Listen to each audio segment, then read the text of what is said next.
రైతులు పండించిన పంటకు సరైన గిట్టుబాటు ధర అందించడంలో ప్రభుత్వం విఫలమైంది. దీన్ని ఆసరాగా చేసుకుని మిల్లర్లు రైతు పంటలను తక్కువ ధరకు కొంటున్నారు. నష్టపోతున్న రైతుకు అండగా వైఎస్ఆర్ కాంగ్రెస్ పార్టీ పోరాటాలు చేస్తుందని మాజీ మంత్రి వేణుగోపాలకృష్ణ అన్నారు. సంతోషం లేక దోపిడీకి గురవుతున్నటువంటి రైతు పక్షాన మీ ద్వారా జిల్లా యంత్రాంగానికి ప్రభుత్వం రైతుకు బాసటగా నిలుస్తానని కొనుగోలు కేంద్రాలను ఏర్పాటు చేశారు. దానిలో ప్రధానంగా మీరు తీసుకున్న నిర్ణయం టార్గెట్స్ ఫిక్స్ చేశారు. రైతు ధాన్యం పట్టుకెళ్తే టార్గెట్ అయిపోయింది అని చెప్తున్నారు. మేము చేసే డిమాండ్ ఒకటే, రైతు పండించిన ప్రతి గింజని కొనుగోలు చేయాలి గిట్టుబాటు ధరకి. ఏదైతే మీరు ఎంఎస్పీని ప్రకటించారో ఆ ఎంఎస్పీకి కొనుగోలు చేయాలనేటువంటిది ప్రధానమైన డిమాండ్గా రైతు పక్షాన తూర్పుగోదావరి జిల్లా వైఎస్ఆర్ కాంగ్రెస్ పార్టీ డిమాండ్ చేస్తూ ఉంది. దీనిలో పలు రకాల దోపిడీలని అరికట్టడం కోసం అడపాదడపై ఎక్కడైనా వర్షాలకు తడిచినటువంటి ధాన్యం ఉంటే ఆ ధాన్యాన్ని కూడా కొనుగోలు చేయడానికి ఈ జల్లులు పడ్డ సందర్భాల్లో రైతు లూటీకి గురయ్యేటువంటి ప్రమాదం ఉంది. కాబట్టి ఇప్పటికే మీరు ఎత్తేసారు, ఆర్బీకేల ద్వారా కొనుగోలు చేయాలి, దానికి లక్ష్యాలు పెట్టారు, టార్గెట్స్ ఫిక్స్ చేశారు. ఈ క్రాప్ బుకింగ్ ఉండేది, దాని మీద ఎక్కడా శ్రద్ధ లేదు. ఇవన్నీ చూసినట్లయితే రైతు ఒక భరోసాతో బ్రతికాడు నాడు వైఎస్ జగన్మోహన్ రెడ్డి గారి ప్రభుత్వంలో. భరోసాతో బ్రతికినటువంటి రైతుకి ఇవాళ భయాన్ని మీరు కల్పిస్తున్నారనేటువంటి విషయాన్ని మీకు ఈ సందర్భంగా ప్రతిపక్ష పార్టీగా గుర్తు చేస్తా ఉన్నటువంటి విషయాన్ని గుర్తు చేస్తూ డిమాండ్ ఇవాళ రైతు పండించిన ప్రతి ధాన్యపు గింజని, అలాగే బొండాల్ వెరైటీని, టాటా బొండాలు కానీ ఒరిస్సా బొండాలు కానీ వెరైటీలని ఖచ్చితంగా కొనుగోలు చేయాలి ప్రభుత్వం కొనుగోలు చేసి ఆ రైతులను ఆదుకోవాల్సినటువంటి అవసరం ఉందనేటువంటిది మేము వైఎస్ఆర్ కాంగ్రెస్ పార్టీని డిమాండ్ చేస్తూ ఉన్నాం. ఇదొక ప్రధానమైనటువంటి సమస్య. రెండవది, కూటమి ప్రభుత్వం వచ్చింది. కూటమి నాయకులందరూ కూడా ఎన్నికల ముందు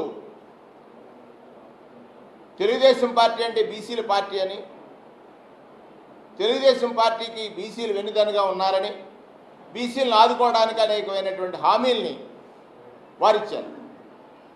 చంద్రబాబు నాయుడు గారు ఇచ్చారు. చంద్రబాబు నాయుడు గారు రచించినటువంటి మేనిఫెస్టో పైన పవన్ కళ్యాణ్ గారు కూడా సంతకం పెట్టారు. అంటే చంద్రబాబు నాయుడు గారి మాటలు కొన్ని నమ్మరు ప్రజలు, కానీ సాక్షిగా పవన్ కళ్యాణ్ గారు సంతకం పెట్టారు. ఈ మేనిఫెస్టోని అమలు చేస్తాం అనేటువంటి మాట. ఆ సందర్భంలో పవన్ కళ్యాణ్ గారు ఏం చెప్పారు, 50 సంవత్సరాలు పైబడిన ప్రతి బీసీ వ్యక్తికి కూడా పెన్షన్ మంజూరు చేస్తాం 50 ఏళ్లకే.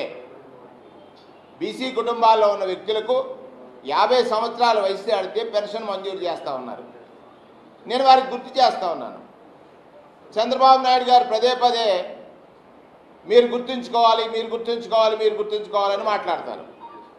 అంటే ఆయనకి కొంచెం మర్చిపోయేటటువంటి తత్వం ఉందో లేదో నాకు తెలియదు. కానీ మీ ద్వారా పవన్ కళ్యాణ్ గారిని మీరిచ్చినటువంటి మాట 50 సంవత్సరాలకి బీసీ వర్గాలకి పెన్షన్ మంజూరు చేస్తారని చెప్పారు. సంవత్సరం కాబోతా ఉంది. ఇంకొక నెలలో సంవత్సరం పూర్తి చేసుకున్నటువంటి ఈ ప్రభుత్వం ఇప్పటి వరకు కూడా బీసీలకు ఎక్కడా కూడా 50 సంవత్సరాలు పైబడిన వారికి పెన్షన్లు మంజూరు చేసిన దాఖలాలు కానీ, చేస్తున్నామనేటువంటి మాటలు కానీ లేవు.